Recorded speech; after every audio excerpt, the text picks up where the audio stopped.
kindness, people and places, sincerity, love, integrity. the incredible universe. You're listening to the Living Out Loud podcast with Natasha Moy and Dr. Vincent, where we talk about life, love, and the universe.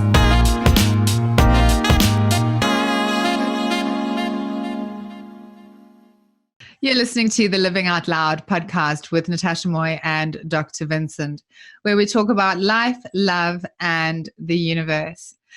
Interestingly, today we are going to be talking about death, but the happy side of death, not the sad part of death. I don't actually even know if there is such a thing.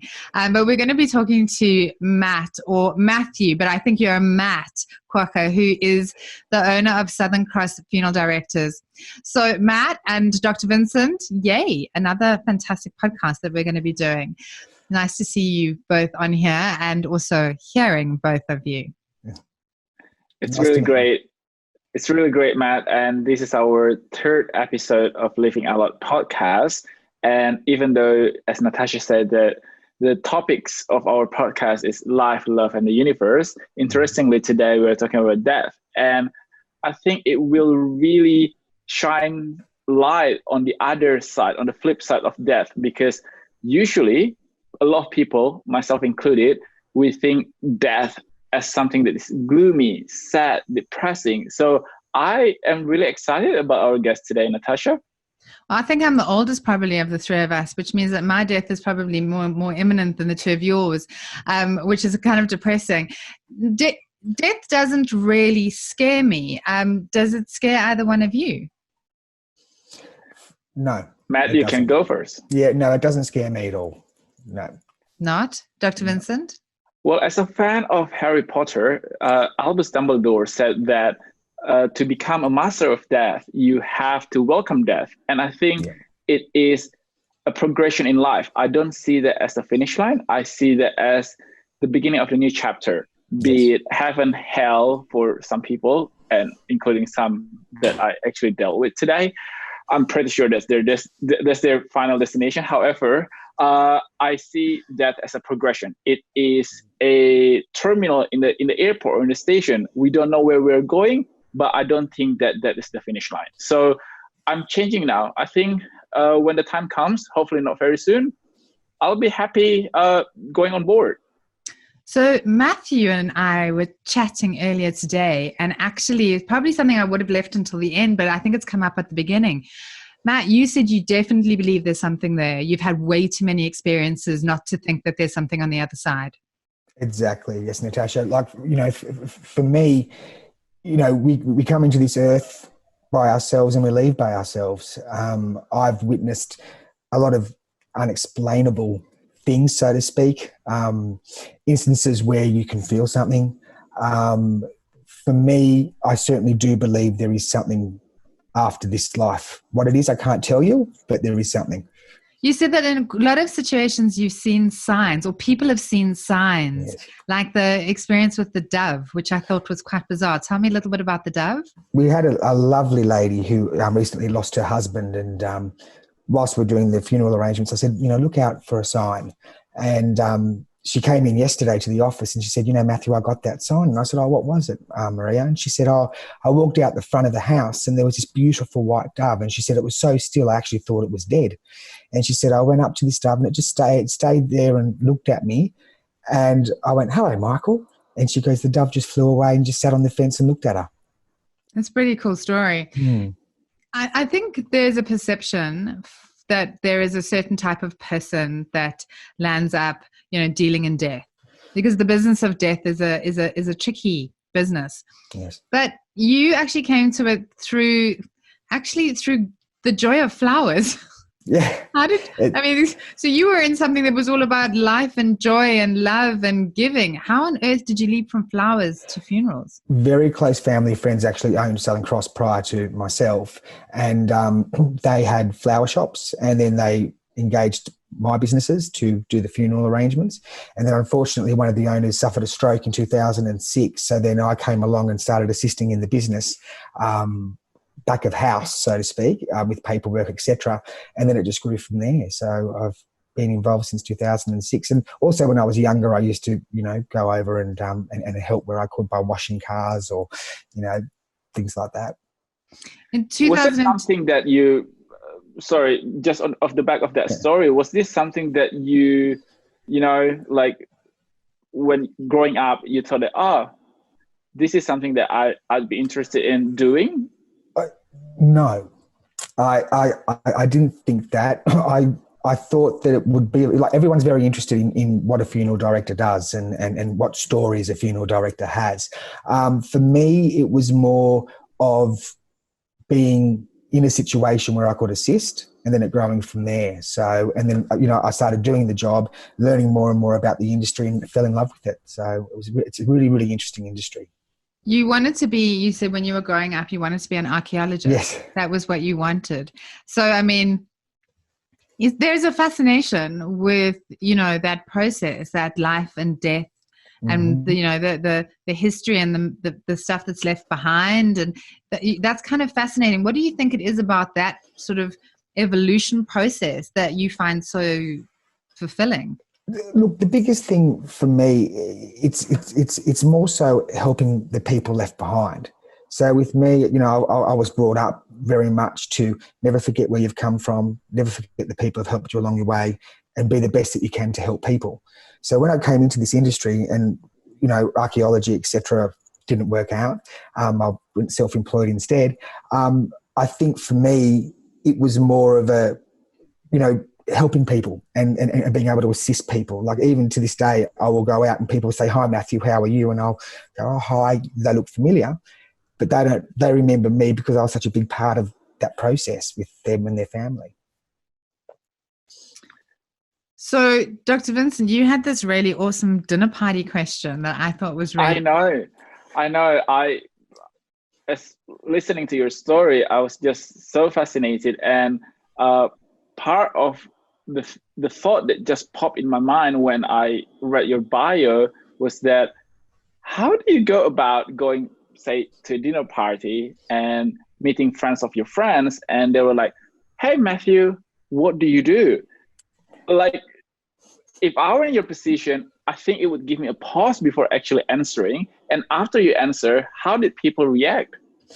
I've never had a person who wasn't fascinated. Everyone goes, "Wow, that's so cool." Because a lot of people don't know, or death is a taboo subject, so to speak. A lot of people say, "Oh, what stories have you had? What's happened? Is there any ghosts?" So you get asked all these questions, and usually, is there any ghosts? What I've witnessed myself, I would say yes. But for me, they're just strange happenings or sounds or noises. But yeah, a lot of the time people are very, very interested, and it goes into this whole big conversation about, have you had any funny stories? Have you had this? Have you had that? And, often people are really, really engaged and really interested in, what we do. I think it's because people don't usually meet a funeral director in a social setting, or they don't know a lot of funeral directors. So I think that makes you the star of any dinner party that you go to. Look, it does. And I think that, because like a lot of people say, "Oh, I'd love to do makeup, on a deceased person," or, "I do makeup. Can I come and work for you?" And you go, well, there's a whole plethora of things that not only just makeup when you're preparing someone for a viewing or our industry. There's so many facets of it that it's just, it's quite intense at times. So you're actually a real family man. You have a partner. You have 4 children.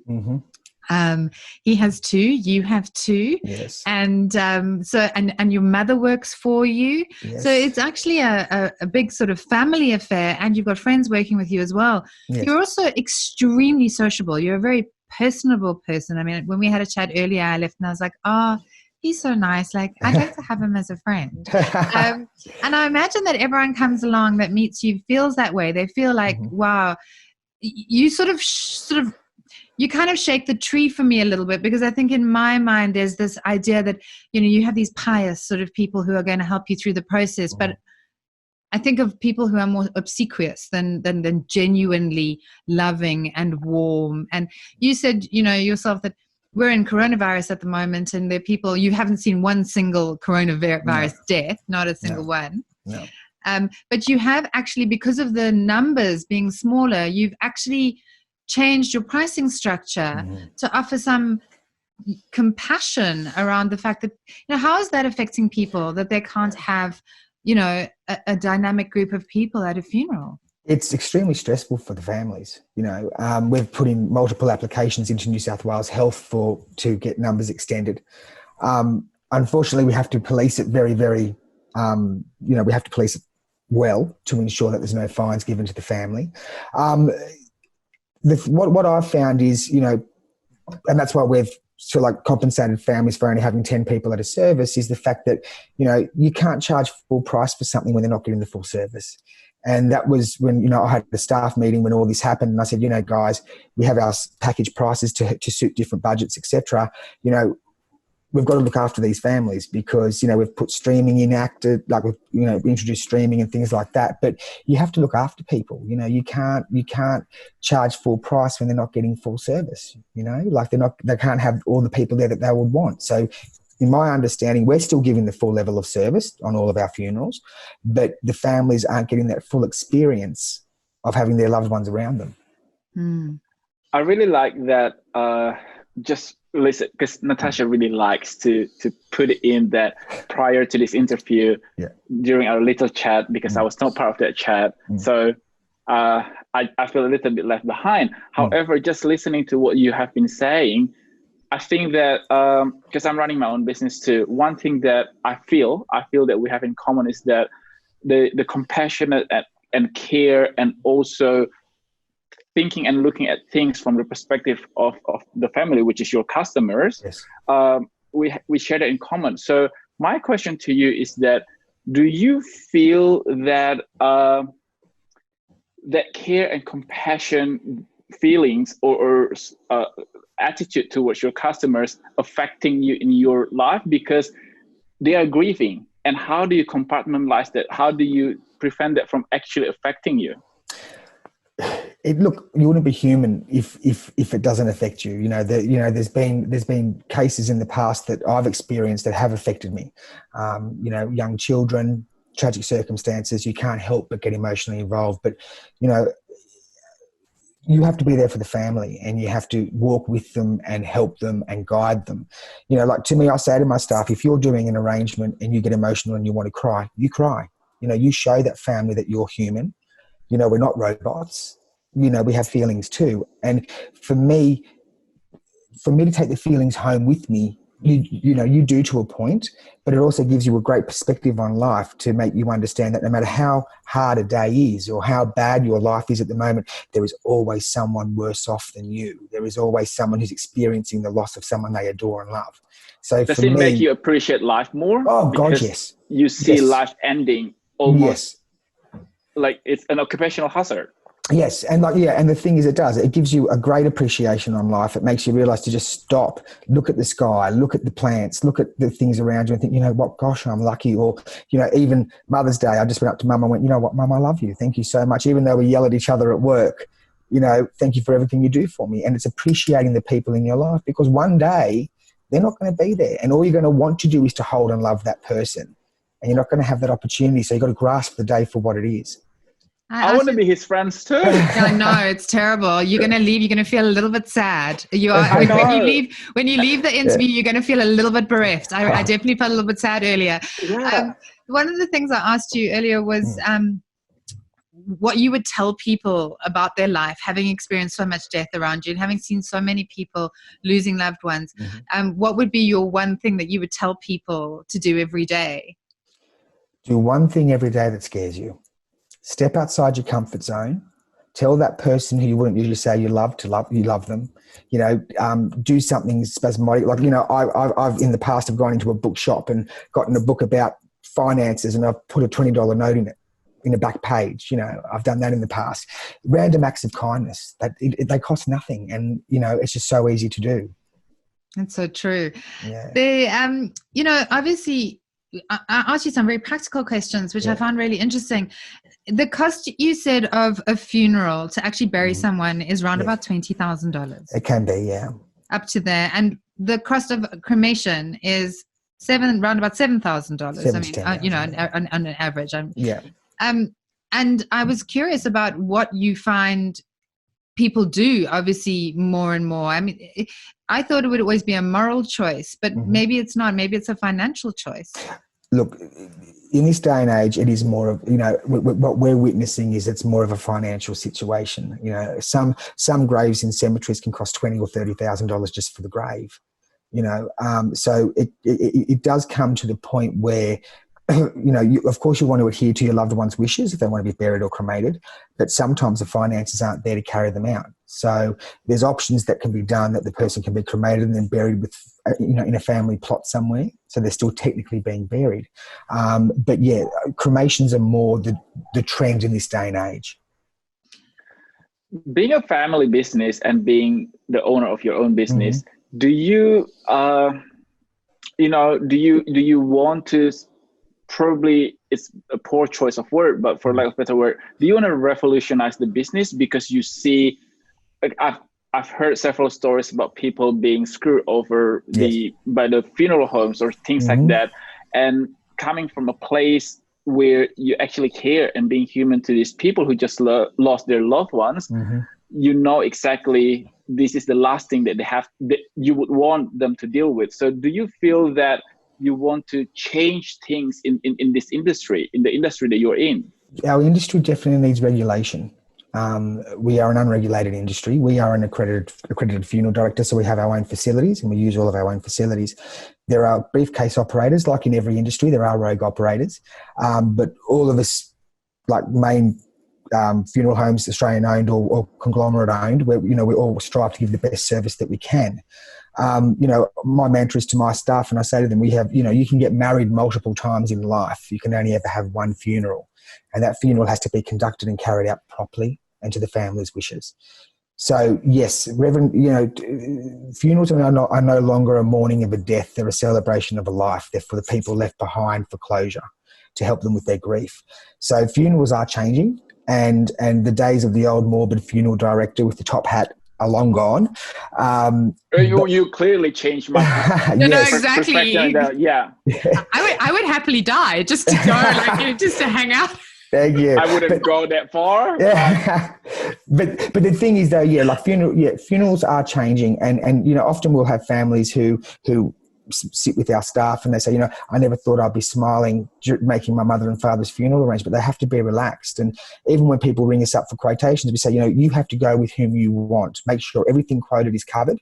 Make sure everything's included. And, you know, even if you choose another provider and you need assistance, feel free to call us back. You know, I don't set KPIs. I don't believe in it. I don't believe in a tow truck industry. People have to choose you because they want you, not because they feel it's price point or anything like that. Yeah, because it's a very delicate situation. You sum it up really, really well, because you can have more than one wedding more than once. Yes. You can even have the birth of your child more than once, like with other children and everything. Yes. But you only deal with burial of your loved ones once. Yes. And wow. It's true. And that's why, like, you know, when families come in, often families will want closure prior to the weekend if they lose a loved one at the beginning of the week. And, you know, said often Fridays are the day. Fridays are usually the Thursday, Fridays are the busiest days. Having said that, you know, we often say to families, you know, you want to get this done properly. You want to make sure, you know, you've got everything included. You've got everyone who's speaking. You know, you don't want to rush something that's so final, because once it's happened, that's it. So I did my will recently, and obviously in your will you have to state how you want to be buried or how you want to be sent off. And my son, I have only one child. Mm-hmm. So when I put it together, I thought, you know, I wanted to be cremated. I didn't want to have anything in a church. I wanted him to hang out with a few friends, pick a song, and then, you know, scatter me out in the ocean. But I heard there's actually some rules around. Are you asking for a quote, Natasha? You're literally just giving a list. I believe there's some rules around the ocean. Like you can't actually be scattered just in the front of Bondi Beach. What are the rules?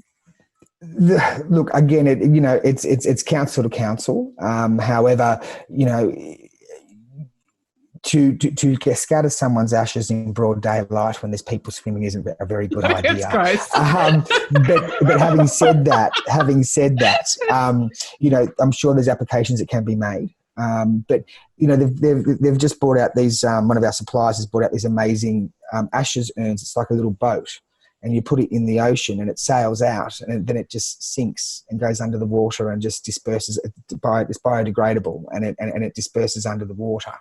And it's a great idea, because then you're not scattering ashes. You don't want an upwind that you get ashes back. Issues like that have happened before. So realistically, you can't stop someone scattering a loved one, but you just some councils have been known to enforce fines.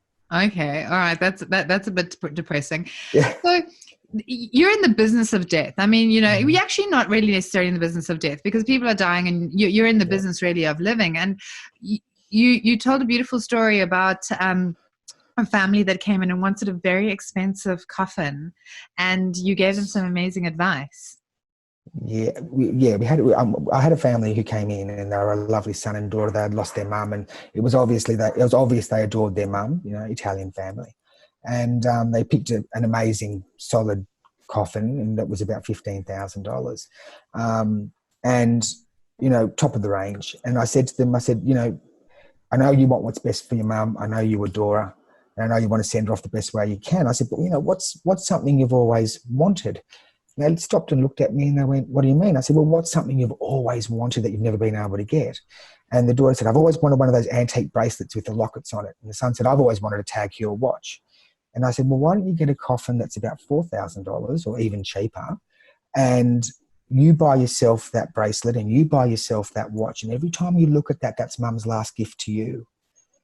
And the daughter started crying, and she said, I never thought of it that way. I said, I understand you want to have everything beautiful for your mum, but the thing is, once we have her buried, she's gone. Everything's gone. Whereas you can look at that bracelet and that watch every day and thank her for it.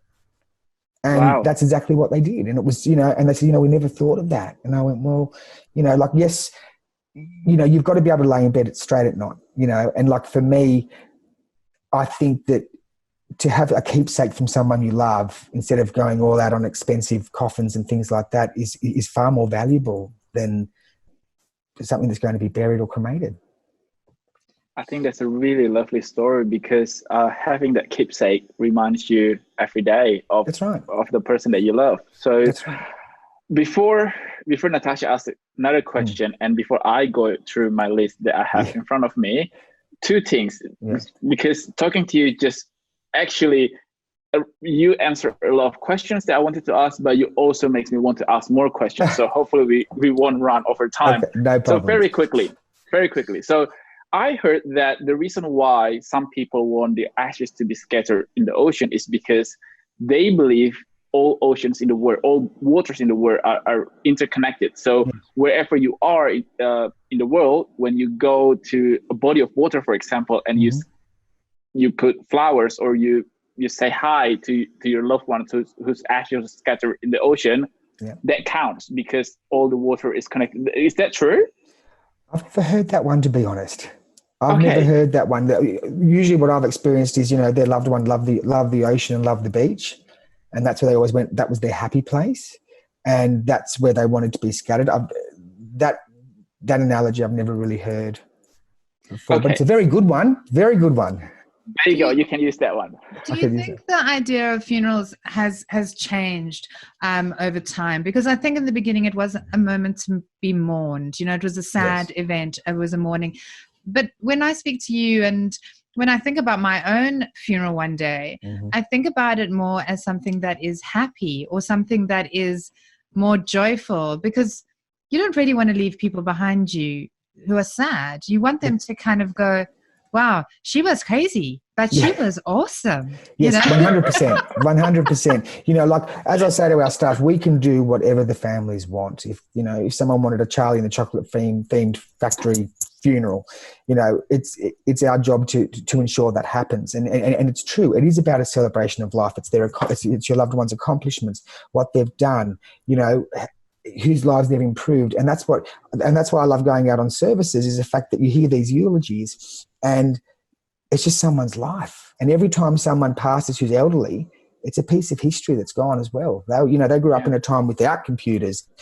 Often we did a World War II digger a few weeks ago, and there's only 10 people at his service. It was really, and that got me, because I thought, this is an amazing man, and he's lived through a world war. He lived through the Depression. He lived through all these things, and it's a piece of history that's just gone.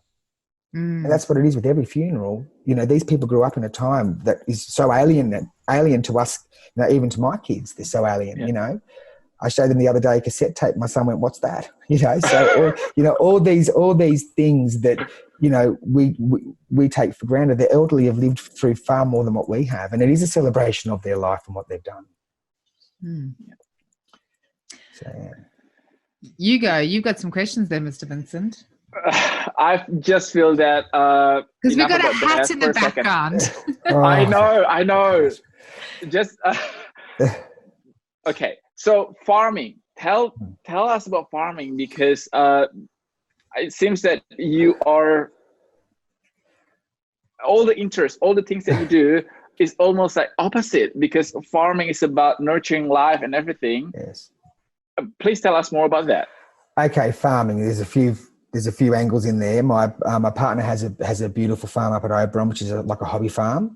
We have a family farm up at the mid-north coast in Kempsey, and we lost that in the fires in August last year. We were the first property to burn in the sub-fire season in August last year. It all started. And so when I went up there, it's been the rebuild process for us. Thankfully, there was no livestock. But my dad's he loves the country. But during the drought, we were buying a bale and helping the farmers where we could. And I actually came across a family who were affected really severely by the drought. And so we started helping them direct. And as a result, they've become amazing friends. And I'm more back of house with the farming. I've gone up there and tried to drench some cows, and it's quite hilarious. I've tried to ride a horse, and that could be on a Funniest Home Video show. I'm more the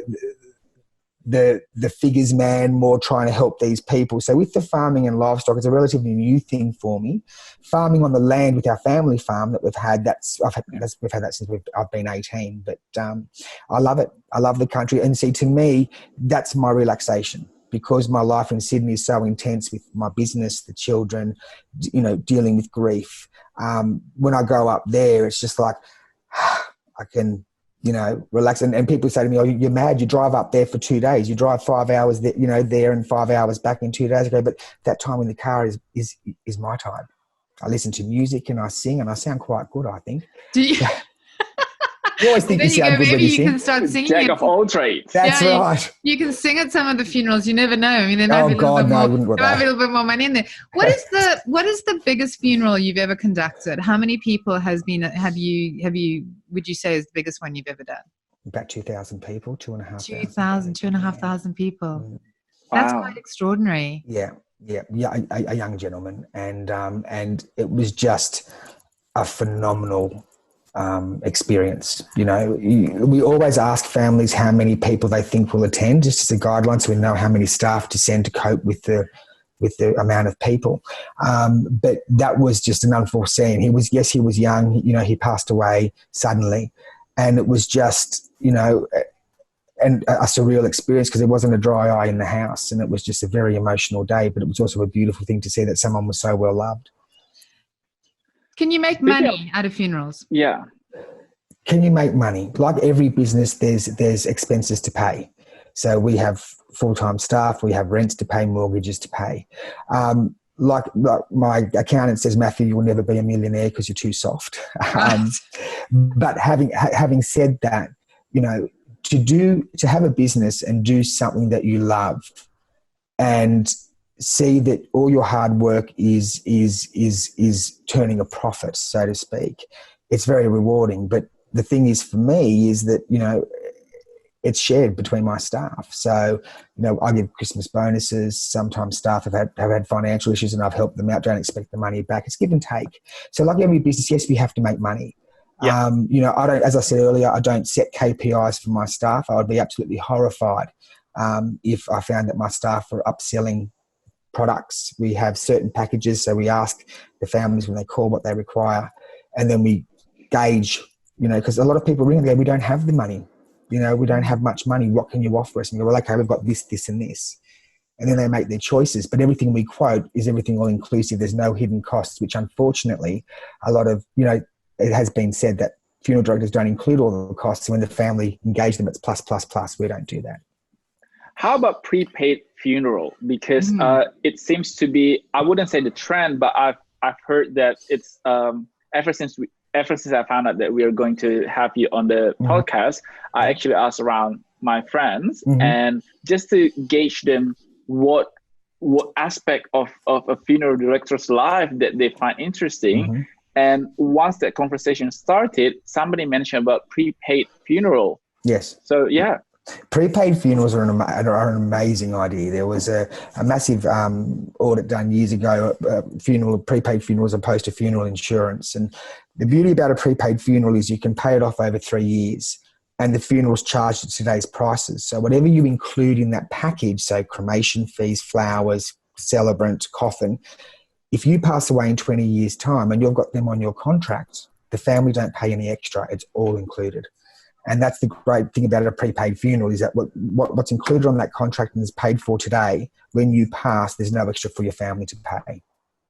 What happens if you can't afford a funeral? What happens if you get to the point where you can't, somebody's died and you don't have 7,000 or. There's options available for what they call a no service, no attendance, where someone's cremated privately and the family get the ashes back. For people, we do a lot of work with Wayside Chapel in the city because we believe that a lot of, everyone deserves something dignified. So we work very closely with them there to help assist the less fortunate in our society. But for people who are that financially strapped that they can't afford a funeral, the government then steps in. It is means tested, whereas the person has to prove that they're destitute, and they're called a destitute funeral, where there's a government contractor that then cremates or buries the loved one. Okay. Have you had funerals where they're not burying a loved one? Have you had funerals where people come and they're like, they never really like them much and they're like burying them?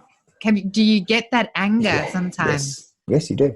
Yeah, we've had services where people have gotten quite emotional during a eulogy and you just sit back and go, wow.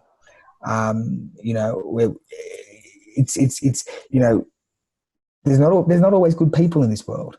So, sometimes, we've had experiences where someone's passed away and the person said they were this and this and this, and then you just want them cremated. I don't want the ashes back.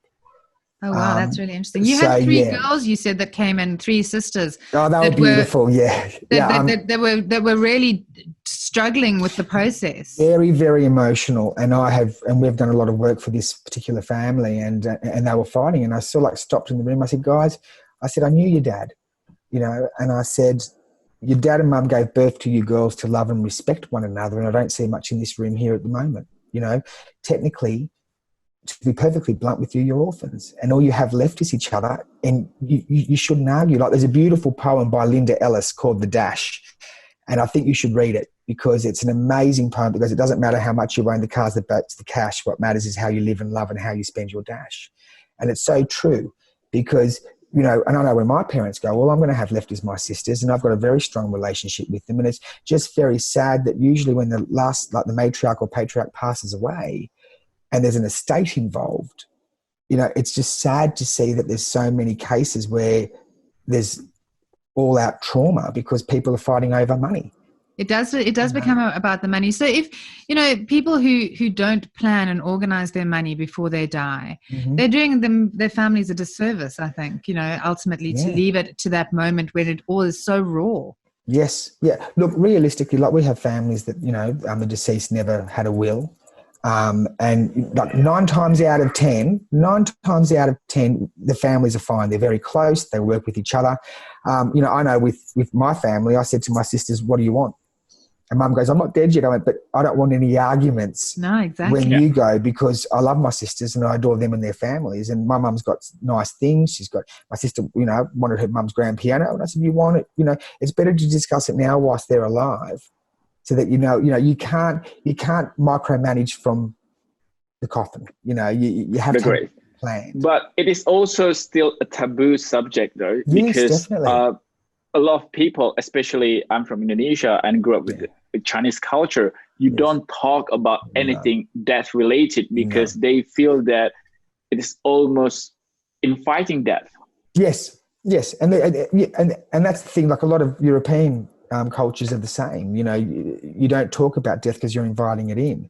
But on the same token, for those you leave behind, you know, you've got to ensure that A, it's fair, and B, everything's explained. Because, like, you know, the amount of families that I've had who have come in and said, we found $10,000 underneath the mattress. You know, I had one family years ago that threw out a washing machine on the street, and the grandson found $40,000 in a shoebox in old denominations that the deceased had hid behind the washing machine, and they'd thrown it out on the street for council cleanup. So again, you know, the depression generation or the older generation, you know, they are fearful of banks, and they have these little stashes here, there, and everywhere. So, you know, you have to tell your family what's going on. Because a lot of the times, even the families don't know information like their grandparents' mother's maiden name. So you have to prepare your family for these things. And I think that, you know, especially when it comes to personal belongings or sentimental pieces that you have, you physically say who you want them to go to, because then it just saves any arguments. How about arrangement? So like open casket, closed casket, or funeral arrangement, because sometimes when you have big families, like a lot of siblings, and the deceased one didn't make any decision, sometimes there are arguments between the loved ones. Look, the government's handled that pretty well in Australia. So realistically now what happens is the executor of the estate, or the will, if there's a will, supersedes anyone. And that does cause problems sometimes if there's a family rift, that, you know, the executor, we are bound, we have to listen to the executor of the will. So even if there's a family conflict, and this is why sometimes we are the meat and the sandwich, because we have other siblings or family members ring and go, well, you know, I'm the sister or I'm the daughter. And we go, yes, we understand that, and I'm very sorry for your loss. However, your brother's the executor of the estate, and we're bound to follow his instruction as the executor. And that's where problems do arise, is that, you know, technically, legally, and I'm pretty sure I'm right with this one, an executor should be a non-beneficiary of a will, because then they've got no interested financial gain from that estate.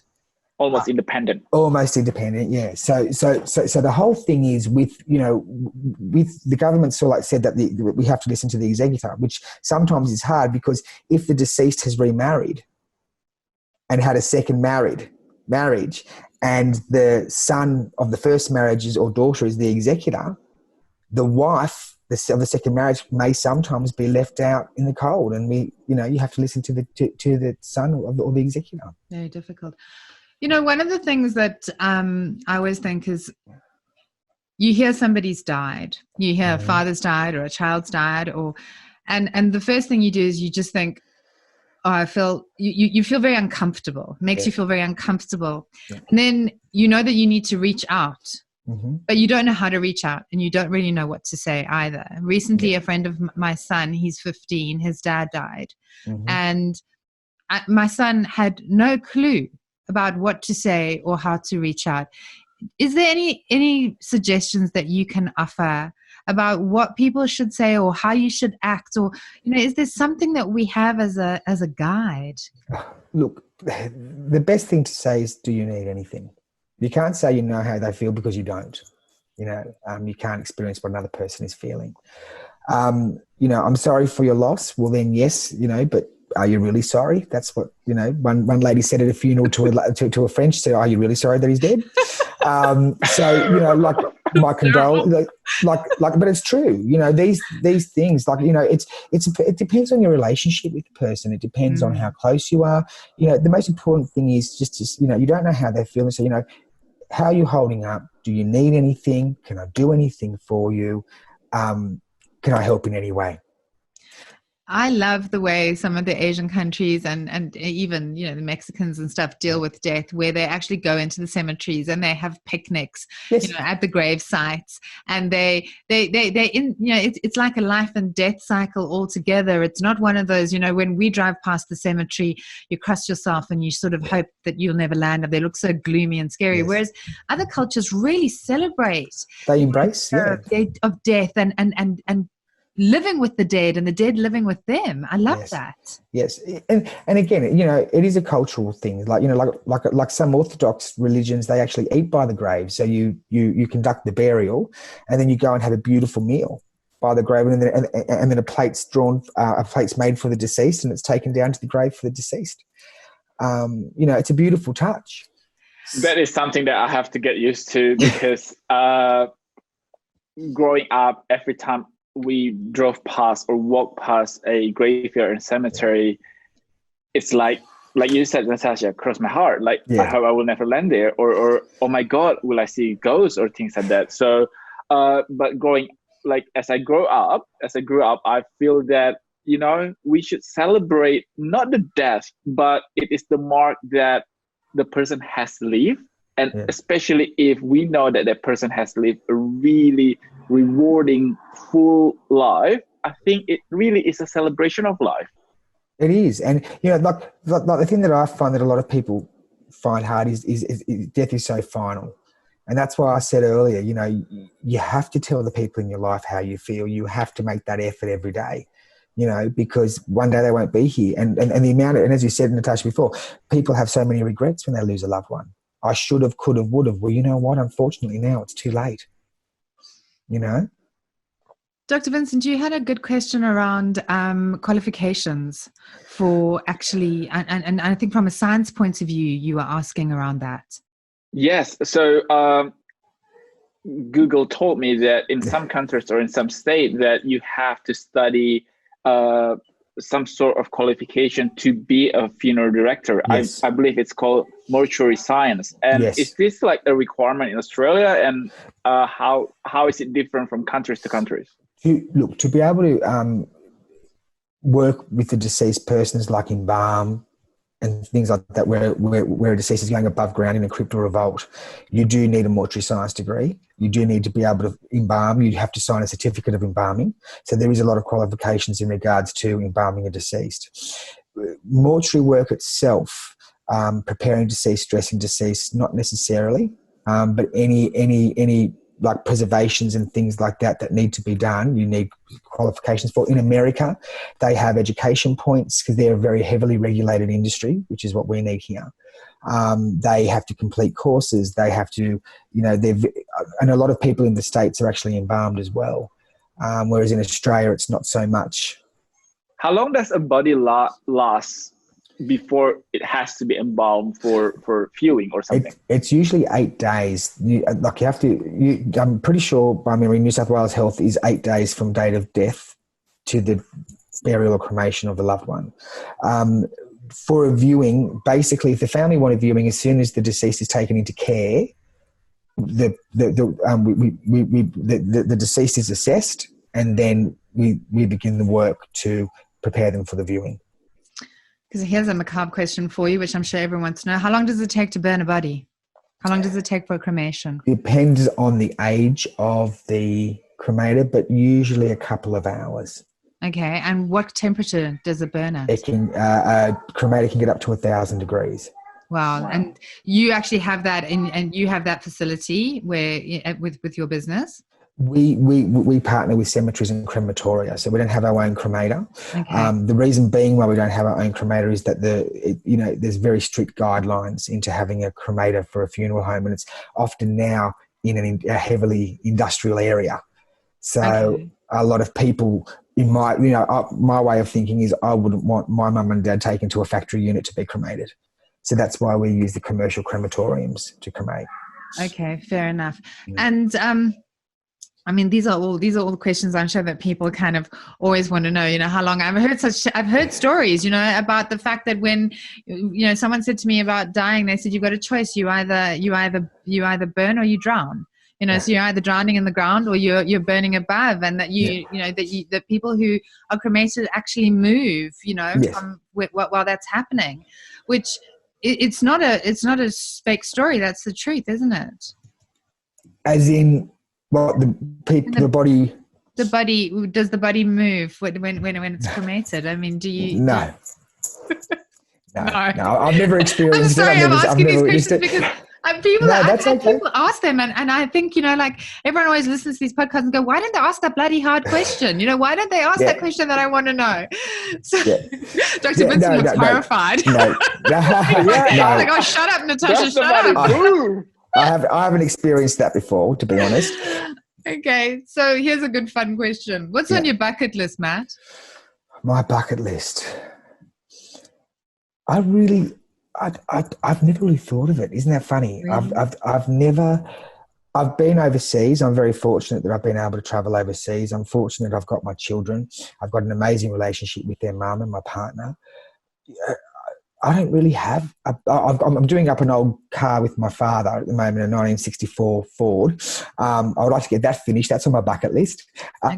But other than that, I've never really put much thought into it. I just take every day as it comes. I don't really plan as such. Well, then I have another question for you. Yes. Because it has now becoming the trademark question of our series. Yes. It's a two-part question. I will ask the first part and Natasha will ask the second part. Okay. So what are the things that you are grateful as you wake up in the morning? I am grateful to be able to do a job every day that I love. I'm grateful to do a job that I help different people every day. I'm grateful that I've got my kids and they're healthy. I'm grateful that I've got amazing people in my life and amazing friends. And I don't know if you can hear the kids screaming now. I can hear your kids in the background. They sound happy and robust. They're upstairs with their grandmother and I've told them all to be quiet and they're all still yelling. It's too long for them to be quiet for this. I mean, this is like, surely he's over. Surely this is done. That's it. Oh, they're just unbelievable. So the other thing is, what do you fear? What do you fear? What is your fear? I think my biggest fear, would be dying alone. Okay. Not having people around me. And I actually had that with a dear friend of mine who was extremely wealthy. And he died alone. And you look at it and you just go, I always want to have people around me. And like I often have friends ring me and go, you haven't rung me, you haven't spoken to me. And I go, but you know what? I'm just under the pump at the moment, and it's good that people want you to ring them and people want you to be part of their lives and contact them. But the thing is, sometimes, with the menage, like work, farm, kids, it's, all of us find this. I'm not the only one. Life gets pretty hectic and that's why we need to reach out. Have you found maybe during COVID, you've actually been able to kind of take a step back from the hectic life and... No. You haven't. Your life has just plowed through. You've been one of the ones whose life has just continued to plow through. It's been absolutely phenomenal. Right. Okay. It's been absolutely because see what we did is I because a lot of our staff were older. I shut our branches down and I let staff go on leave. And for me, I took on a lot of the roles myself. Right. So now everyone's sort of like slowly coming back to work and like I am getting the chance to slow down. But when you're that busy and you've got staff off, you realise the weak links in the chain. So it's brought more work up for me, how to improve our services with our family, because it's about information. It's about being able to inform the client, whether or not they engage our services, of what lies ahead. Because a lot of people ring up and go, I don't know what to do. I've got no idea. Yeah. They don't know what information they need and what happens. So for me, I would love to slow down, to be honest. But at the moment during COVID, it's just been more intense for us. Not in a business sense of that we are doing like the same amount of funerals, but because we're not having that interaction with families, we are finding that it's all done over the net. A lot of my staff are struggling with that too, because they're not having that personal contact. That's been quite hard. Because a big part of your service or your role is that providing guidance, because this is something that, I mean, yes, sure, there are a lot of people who have, say, for example, plan their funeral or prepay their funeral, but there are also people who I've never dealt with death in my life before. So when that time comes, I wouldn't know what to do. So a lot of the things that you provide is guidance. Yes, that's right. And you know, we've got an obligation to make sure that those families feel right and they're comfortable and they know and they're given the right information. You know, these are all the things that we got to do, and we've got to walk beside the family to make sure that, you know, everything's done properly. You know, and all that's not only us in our business, it's every funeral provider. So we come to the end of the interview, and my last question, and the only question that I want to ask at the end, it's such a funny question, but I thought about it the other day. What app do you use on your phone the most? What app do I use on my phone the most? I think it would have to be Messenger. Messenger. And if it wasn't one of the traditional ones, what would you use that isn't one of the ones? So if it's not Messenger or phone or any of those, what app? What app? You know what? Don't laugh. The weather app. The weather app. Okay. The weather app. The weather app. That's your app. I've got all the places in the world, and the weather app I use a lot too. It's weird.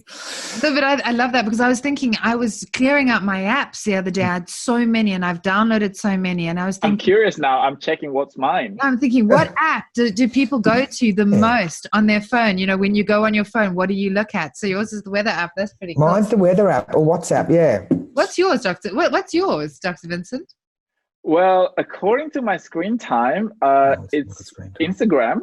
Mm. And the second one, this is quite embarrassing. Yeah. I'm going to skip the second one. Oh. What is the second one? You can't do that, because then we think it's some dark. Oh, no. It's a photo editing app, which is quite embarrassing. And the third one is Google Ads, because I'm running my own business and I am actually managing our Google Ads. So that's the third one. And the second one is a photo editing apps. I use that both for product pictures as well as to make me look less ugly. It's okay. I'm so excited that I'm just here with two such gorgeous men. It's the best. My mother always told me a long time ago, she said to me, you know, what you need is to find a widow. She said, you know, they've got no baggage. So what do you suggest I do? Stand outside the funeral home with a sign above my head and it goes, you know, I'm looking for I was horrified. I was like, the worst thing I thought she could ever say to me. It was terrible advice. Woman with a sign. Anyway, we've come to the end of this interview, and I'd love to say it was a taboo interview or a taboo subject, but actually you just made it really beautiful and really easy. And thanks, Natasha. Yeah, joyful. Thank you. And Dr. Vincent, thank you very much as well. It's been an absolute pleasure talking with you guys. Thank you. I've loved every minute of it. It's always we are the one who have to thank you for the pleasure. No problem. So we're calling all the people who've come on our show friends of the show. Dr. Vincent coined that for us, the friends of the show. So you, Matt, will now be one of the friends of the show. Absolutely honoured to be a friend of the show. And anytime you need any help, please give me a call. Thank you so much. Thanks, Matt. Thanks, Dr. Vincent. Thank you. Thank you. Bye. Bye. Bye.